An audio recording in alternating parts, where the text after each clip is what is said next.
Hola, que Dios los bendiga a cada uno de ustedes. Seguimos en la palabra del Señor. En esta oportunidad lo haremos en Primera de Crónicas, en el capítulo 29.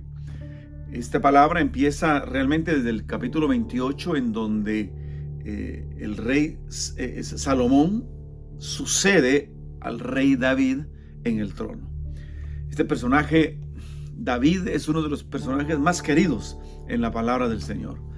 De alguna manera podríamos pensar que después de Jesús, el personaje más conocido, más querido, más admirado es David, el rey David, y con mucha razón. La palabra describe a David como el hombre conforme al corazón de Dios. Ahora, eso es grande. Ser un varón, ser una persona conforme al corazón de Dios, no son 2 centavos. Eso es grande, eso es tremendo. Por eso, cuando pensamos en el rey David, pensamos ciertamente en ese varón al cual el Señor usó de manera muy especial y en el cual ciertamente cada uno de nosotros se puede identificar. Se puede identificar por muchas razones.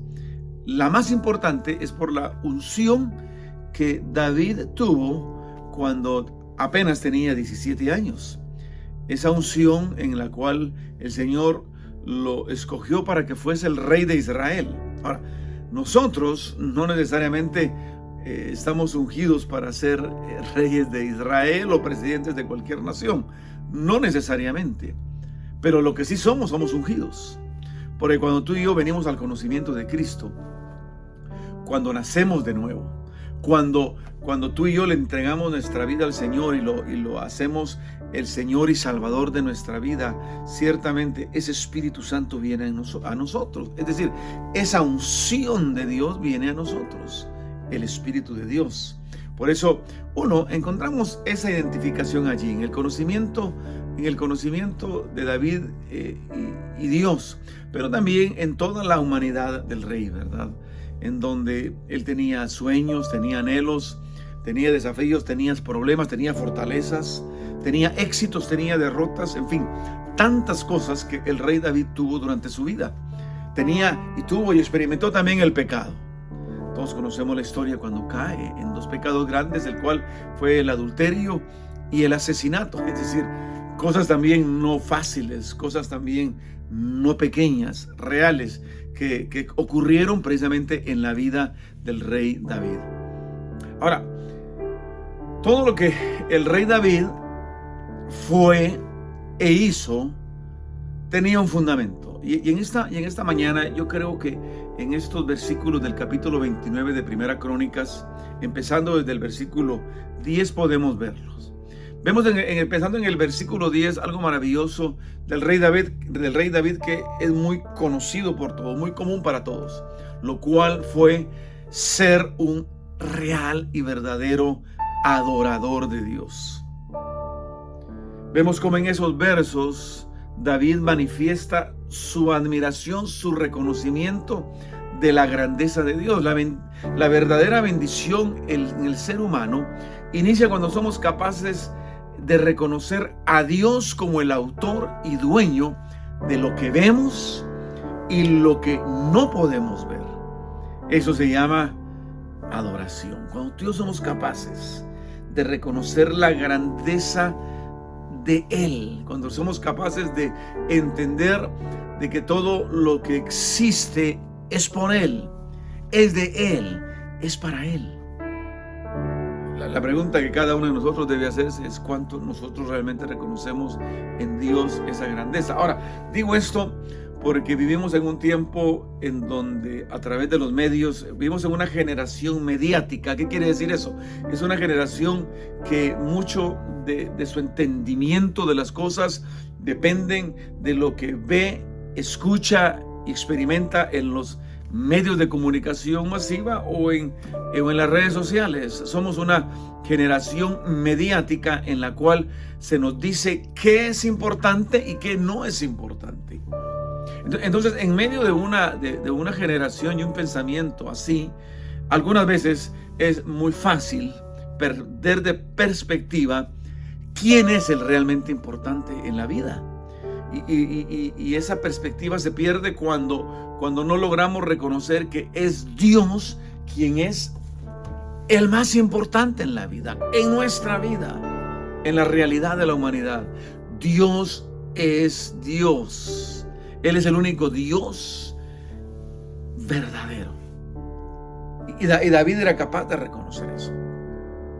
Entonces, cuando David lograba dimensionar a Dios, que es una parte muy importante, cómo tú y yo dimensionemos a Dios. David lo lograba dimensionar como el autor y consumador de todo lo que se ve y lo que no se ve. El más grande, el único digno, el dueño de todo y de todos. Es decir, él dimensionaba a Dios en su total magnificencia. Algunas veces nosotros cometemos el error de hacer a Dios muy chiquito. Sí, entendemos la trascendencia del Señor y la inmanencia del Señor al hacerse como uno de nosotros. Él se hizo en Cristo uno de nosotros, vino a ser uno de nosotros. Está con nosotros por medio de su Espíritu Santo. Entonces, algunas veces, ante esa gran ventaja, ante esa gran bendición, podemos correr el riesgo de hacer un Dios muy pequeño. David se cuidó de no hacer un Dios muy pequeño, de no empequeñecer a Dios, sino que él se aseguró de mantener a Dios como ese Dios sublime, ese Dios grande, porque era muy importante para él hacerlo. Por esa razón él podía confiar en él, porque la única manera que nosotros podemos confiar en alguien es si consideramos a ese alguien superior a nosotros, y David lo hacía. Pero después de dimensionar a Dios, también se dimensionó él a sí mismo. Desde el versículo 14 vemos cómo David reconoce quién es él. Entonces, cuando se dimensiona a Dios como el más grande y nos dimensionamos a nosotros como pequeños delante de él, pues ciertamente podemos entrar en ese proceso de adoración. Y cuando adoramos a Dios con todo lo que somos, con todo lo que tenemos, reconocemos que le estamos dando a Él lo que a Él le pertenece: nuestros talentos, nuestra vida, nuestro tiempo, nuestras finanzas, en fin. ¿Por qué? Porque Él se lo merece. ¿Por qué? Porque Él está arriba y nosotros abajo. ¿Por qué? Porque es lo que nos conviene hacer. ¿Por qué? Porque Él tiene la capacidad de hacerlo todo, porque Él es dueño de todo. Entonces, cuando tú y yo somos capaces de reconocer y ver eso, se nos es sencillo darle a Él lo que Dios quiere que le demos a Él. Cuando logramos entender que Él es nuestro Padre, que nosotros somos sus hijos y que estamos viviendo en su casa. Mi experiencia con mis hijos es que ellos, todo lo que está en mi casa es mío, ¿verdad? Lo compré, lo compramos con mi esposa, ¿verdad? Es nuestro, nos pertenece como padres.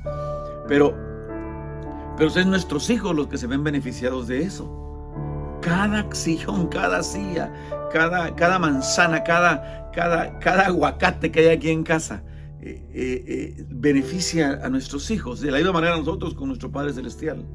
Vivimos en su casa. Y al vivir en su casa, nada es nuestro, pero como es de nuestro Padre y estamos en su casa, tenemos acceso a todo lo que es de nuestro Padre. Mira qué cosa más linda. Por eso David podía decir: de lo que tú nos has dado, de lo que tú nos has dado, nosotros hoy te damos. Somos capaces de darle a Dios porque Él nos da todo. ¿Por qué? Porque de Él es todo. Algunas veces perdemos de perspectiva la necesidad que nosotros tenemos de reconocer a Dios como el dueño de todo y de todos. Y la necesidad que tenemos de reconocerlo a través de lo que le damos a Él. Nuestro tiempo, nuestro talento, nuestro dinero, nuestro todo. ¿Cuánto le estás dando a Dios? ¿Cuánto estás reconociendo que Él se lo merece? Y cuando David hizo eso en la preparación para el templo que él quería construir, pero que el Señor le dijo: mira, tú no lo vas a construir, pero tu hijo lo va a construir. Entonces David se dedicó a prepararlo todo, invitó al pueblo para que contribuyera a esa magna obra de la construcción del templo, de la casa de Dios. El Señor mismo le dijo: será tu hijo quien lo construya. Y David se esmeró en preparar a su hijo y preparar lo que su hijo necesitaría para lo que su hijo haría en el futuro. Y ciertamente lo hizo.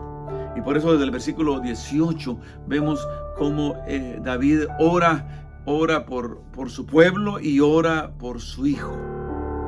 tú y yo necesitamos esforzarnos para que nuestros hijos puedan seguir la herencia que nosotros hemos recibido, la promesa que hemos recibido como hijos de Abraham.